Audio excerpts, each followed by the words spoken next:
remain in you, then you should bear forth fruit, and your fruit shall remain. We got some Christians that are in the vine that's not producing any kind of fruit.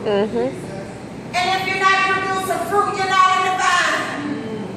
What is the fruit? Love, joy, peace, long-suffering, patience. Oh my goodness. I could go off and just keep on saying, but have mercy. We got some sour church folks, some sour Christian people. Oh, I love the Lord, but don't have a kind word to tell somebody. They're not in the vine. Do you want to walk in abundance? Do you want to walk in blessing? Then stay in the vine. And he said, then I'm going to let you produce some fruit, and then I'm going to purge you. Hallelujah. I'm going to cut you back. I'm going to make your character become like mine so you can bring forth more fruit, and your fruit will remain. And finally, he said, I am the way. Jesus, how do we get to God? He said, have I been so long with you that you don't know it? I am the way, the truth, and the life. No man comes to the Father but by me. You can try to get to God through Buddha, but that's the wrong way. You can try to get to God through feng shui, but that's the wrong way. You can meditate all you want to in yoga, but that is not the way. Jesus said, I am the way, I am the truth, and I am the life. And then he said, I am the resurrection and the life. He who believes in me, she who believes in me, though you were dead, yet you shall live. And he who lives and believes in me shall never die. So you might have this life on earth, you might suffer in your flesh, but if you know the Lord is the resurrection and the life, you will never die.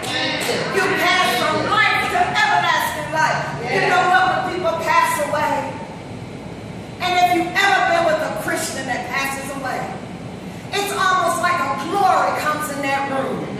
And it's almost as though it's such a peace that when the angel of the Lord comes in and takes them home, it's like you can feel the glory of God in that place. And sometimes it's so strong and sweet, it's almost like I want to go too.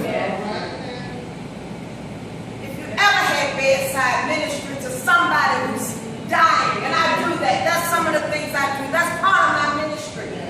I help people go to heaven.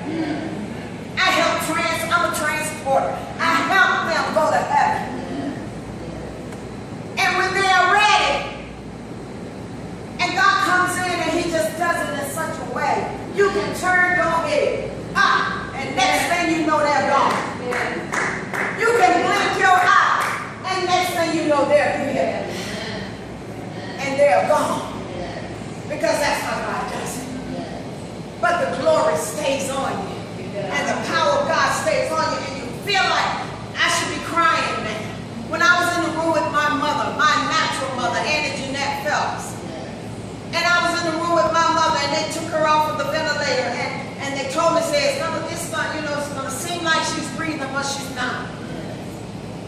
But I felt a presence in that room that was stronger than I had ever seen before, and I could sense the presence of God coming in, getting my mother, and I could actually feel like he was taking her right out into the window. And I said I should be breaking down crying, but the glory was so great. I didn't cry for 3 days. I didn't cry for my mom for 3 days. Why? Because God just took her from life to everlasting life. And I was there. I was there.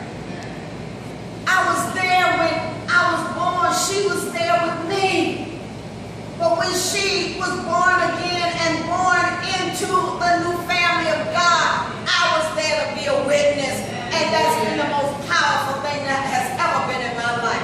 So I rejoice for those who know the Lord. Because when they go, they have a smile on their face. And the undertaker doesn't have to put it up there. And if you think I'm lying, you stay beside the bedside of someone who knows the Lord. And they're not fearful. And sometimes they'll set their eyes like at a window. That's what they used to call their eyes get set. Because they're waiting on God. And when they see the Lord, sometimes they close their eyes and sometimes they don't. But the glory is so great that it leaves a shine on their face. Have you ever seen it? Have you ever seen, have you ever witnessed? Because that's a house blessing. And if you want this house to be blessed, because see, I already believe it's blessed.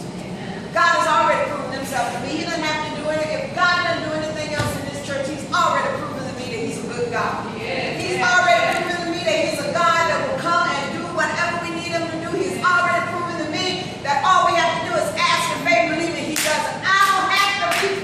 God doesn't have to convince me anymore. He doesn't have to convince me. I'm not afraid anymore. I don't care if we don't have no money for the annual conference. I don't care if we don't have no money for the district conference. God has already proven to me he loves Ebenezer and he loves Phelps, and he's going to give us what we need. All we got to do is trust God and give and give and give.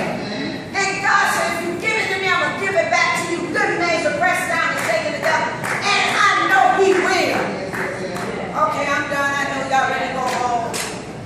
Somebody said something about a football game. Don't do it. Somebody playing football. It's the season. Let me tell you, honey, God is better than a football.